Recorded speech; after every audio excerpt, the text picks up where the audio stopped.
네, 시청자 여러분 안녕하세요. 지난 시간에 공유에 대해서 좀 말씀을 드렸는데, 이번 시간에는 한번 소위 문중 또는 종중과의 부동산 거래를 어, 어떻게 할 것인가, 그에 대한 주의할 점을 한번 살펴보도록 하겠습니다. 사실 문중이 우리나라에 들어온 지가 고려 시대를 알고 있는데, 조선 시대의 문중이 훨씬 더 확장이 되고, 지금 그게 정착이 돼 가지고 문중은 민법상 권리는 없는 사단으로 인정받아서 우리나라의 특수한 그런 케이스인데, 문중인 명의로 되어 있는 재산이 전국적으로 상당히 많습니다. 상당히 많은데, 그런 물건들을 문중 물건들을 또 우리가 중개를 하지 않을 수도 없고, 또 그런 물건들을 매매할 때 어떤 절차를 거쳐야 되고 어떻게 해야만이 그 문중과의 계약이 유효할 것이냐, 중요하지 않을 수 없습니다. 문중과의 거래는 사실 주의해야 할 점이 또 하나 있습니다. 사실 권리 능력 없는 단체처럼 보이는데, 사실은 문중이 아니고, 하나의 문중이 아니고, 한 조상 아래에, 예를 들어서 중조, 고조 정도의 한 조상 아래에, 예, 한 조상이 가지고 있던 재산 상속을 그대로 내려오면서, 사실상 문중이 아니면서 문중처럼 여러 집안이 그 자손들이, 여러 대에 걸친 자손들이 사실상 재산을 상속처럼 상속하여 소유하고 있는 경우가 왕왕 있습니다.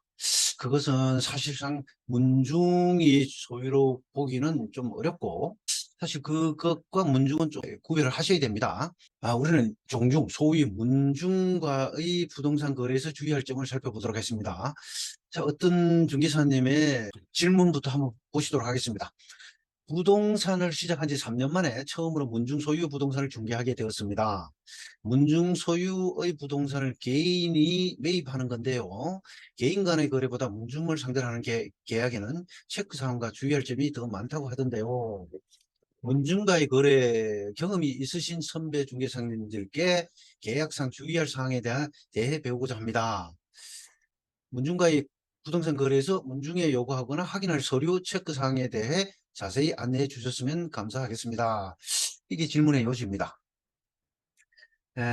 자, 땡땡 공인중개사의 답변을 한번 보시도록 하겠습니다. 제가 알기론 문중 전체가 인감증명서와 계약을 대표 누구에게 위임한다는 내용과 계약금, 중도금, 잔금을 문중 어떤 통장에 입금한 걸 허락한다는 내용을 자필로서 일반 인감증명서 도장이 첨부되어야 한다고 알고 있습니다.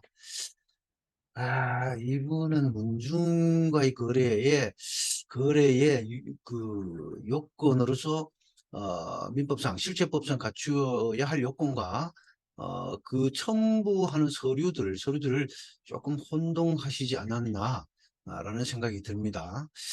또, 또 다른 중개사들 보면은 종중총회를 거쳐 토지를 매매한다는 회의록이 꼭 첨부되어야 합니다. 반드시 회의록이 첨부되어야 하는 것은 또 아니죠. 종중에, 민법상 종중은 그 종중 소유는 총유에 해당하는데요.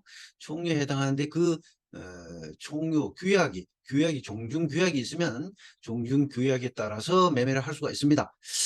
그러나 종중규약의 그 부동산, 종중 소유의 부동산에 대한 매매에 관한 규약이 없다면은 당연히 종중총회의 회의록이 필요하겠죠. 종중총회 회의를 거쳐서 어, 그 거쳐야 합니다.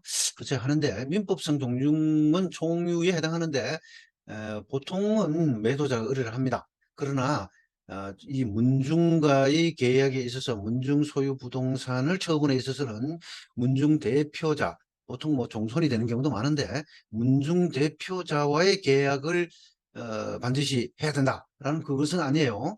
문중 대표자는 그를 권리 없는 사단인 문중을 대표할 뿐이지, 이 사람이 독단적으로 계약을 체결할 수 있는 권한이 있는 것이 아니에요. 무효가 됩니다.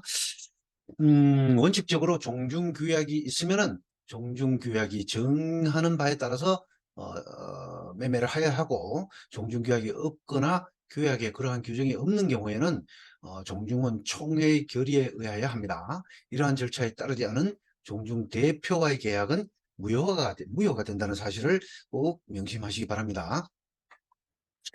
자, 그리고 요 부동산 매매용 등기용 증명서 발급 뭐 등등 이 땡땡 공인 중개사 사무실에서 다양한 필요 서류를 한 10가지 정도 이렇게 올려 놓으셨는데, 이런 것들은 그 중요한 것이 아니고 이런 것들은 나중에 등기를 할 때 첨부해야 될 서류들입니다. 첨부해야 될 서류들인데, 이런 것들은 계약이 유효하게 민법상 총유로서의 매매 계약이 유효하게 성립되었다면은 된 후에는 나머지 서류들은 법무사 사무실에서 등기에 필요한 서류들을 챙겨서 첨부를 하면 될 것입니다. 이렇게 해서 종중에 대한 것은 첫 번째, 종중은 종중규약에 따라야 한다.